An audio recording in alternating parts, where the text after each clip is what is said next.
What are viruses? Well, they're infectious agents. We define them as obligate intracellular parasites. But what does that really mean? Well, obligate means it must be this way. It's obligated. Intracellular means within a cell, and a parasite is an organism or something that infects a host and harms the host. So, for a virus to be infectious, it has to get inside a host, that's an absolute must, and it harms the host. It does cause many significant diseases in humans. Smallpox comes to mind, but that's been eradicated. Polio, Spanish flu of 1918, it was a huge pandemic. HIV/AIDS, which is still ongoing, and it's a huge pandemic. And of course, COVID, the cold, common cold, and the flu. They were first identified as being smaller than bacteria because they pass through a filter that would trap bacteria, and the filtrate still was able to infect the original host. In this case, it's called tobacco mosaic virus, and it's a virus that infects particular tobacco plants. And when this was first being researched, it was discovered that whatever the infectious agent was that was causing this disease, it wasn't blockable by the filters that were known at that time. Viruses can infect all cell types. They can infect microbes, they can infect plants, and they can certainly infect animals and humans. There's a big controversy. Are viruses alive? Well, yes, they have genetic material. They do evolve. We'll talk about that. They reproduce, but only inside a host cell. They're obligate intracellular parasites. They have order. They have specific arrangements. And because they replicate, they can pass their traits, their genes, on to their offspring. Well, the no argument says they're not made of cells, and according to the cell theory, all living organisms are made of cells. They can't reproduce on their own. They do not use energy. They do not grow. They do not maintain homeostasis. So there are 7 basic characteristics of life for an organism to be considered alive.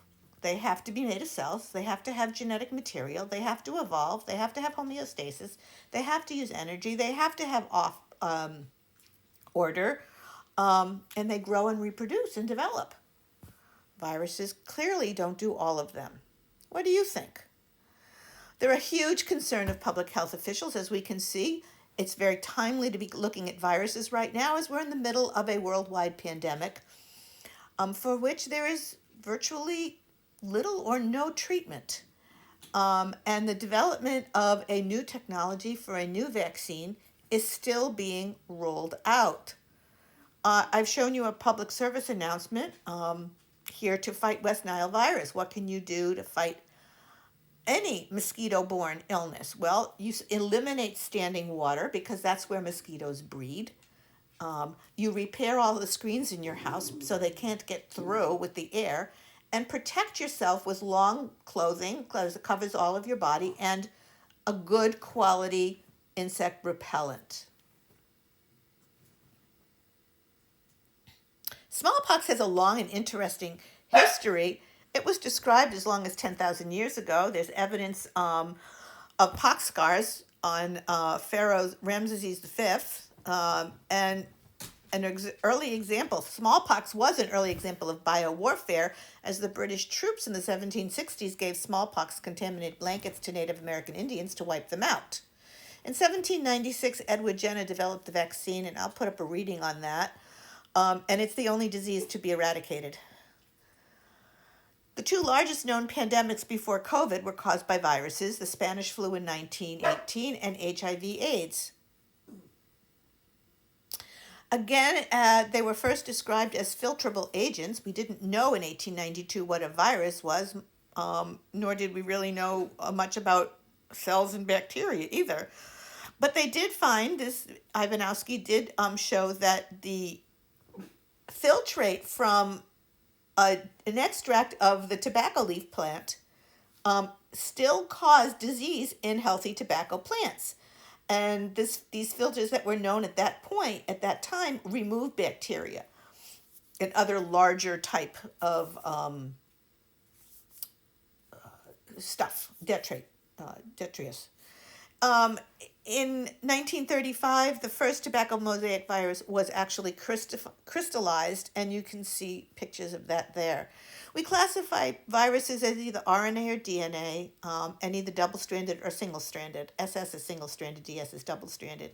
So a double-stranded DNA virus is the cause. It's an Epstein-Barr virus. It causes human papilloma,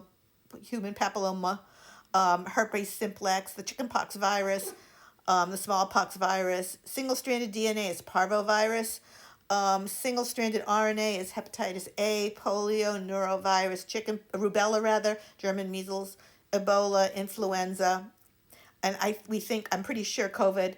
And double-stranded RNA is rotavirus or Colorado tick fever. And that's classification based on the type of genetic material. We can also classify it by shape. We have helical, icosahedral, and complex. I'm sorry, that's my dog.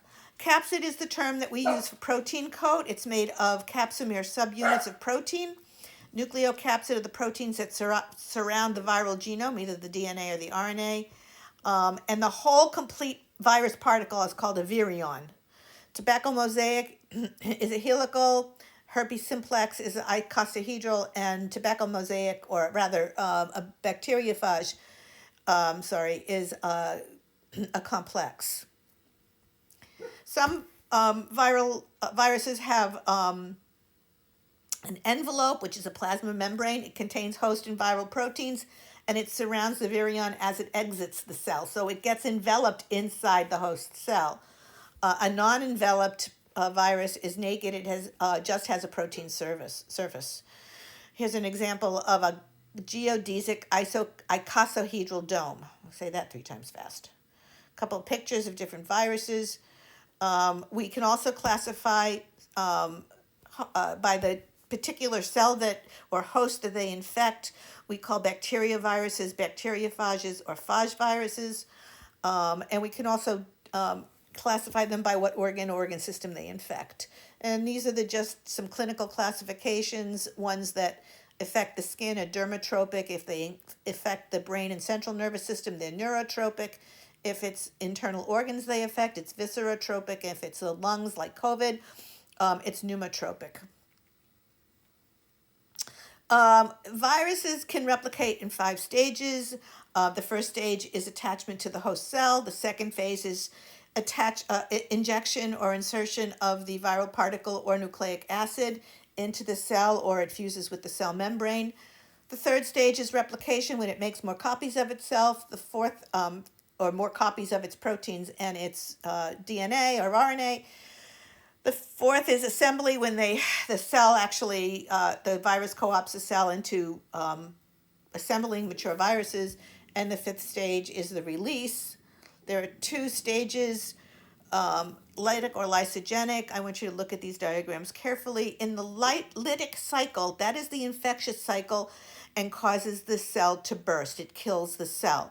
So in the bacterial cell, as you see here, the phage, from the bacteriophage, the DNA is double-stranded. It's injected into the bacterial cell, and it then gets inserted into the bacterial cell and fuses with the bacterial chromosome, manufactures large copies of itself, and then the cell lyses and the phage virions get spread throughout. But in the lysogenic cycle, which occasionally happens, the DNA from the virus gets incorporated into the bacterial cell's DNA, and we call it a prophage. And then as the bacteria replicates or divides, the lysogenic virus that's integrated into the bacterial chromosome gets replicated with it. And so we now have bacterial cell containing the prophage DNA. And this also happens in humans with the chickenpox virus. And we'll talk about that at another date. So the next couple of slides just show you the viral replication in some detail with some graphics. The replication process is dependent on the type of genome that the virus has, and the viral parts, the protein, the nucleic acids, are usually manufactured using the host cell machinery and building blocks. Diagnoses, they're done a little bit differently than bacteria. You can't culture a virus. It's too expensive. It's too time consuming. And it's really very, very difficult. You have to culture them inside cells. So it's very difficult. So instead, we base a diagnosis on signs and symptoms. And there are some molecular tests we can do, like the pregnancy test, which is an antibody test, looks for antibodies and antigens. PCR is the gold standard. You've heard about it. It's the standard Endicott uses for your COVID tests. And what it does, it's called the polymerase chain reaction, and it manufactures thousands upon thousands upon thousands of copies of the genetic material and then can analyze it and compare it to what's known for COVID and give you a positive or negative diagnosis.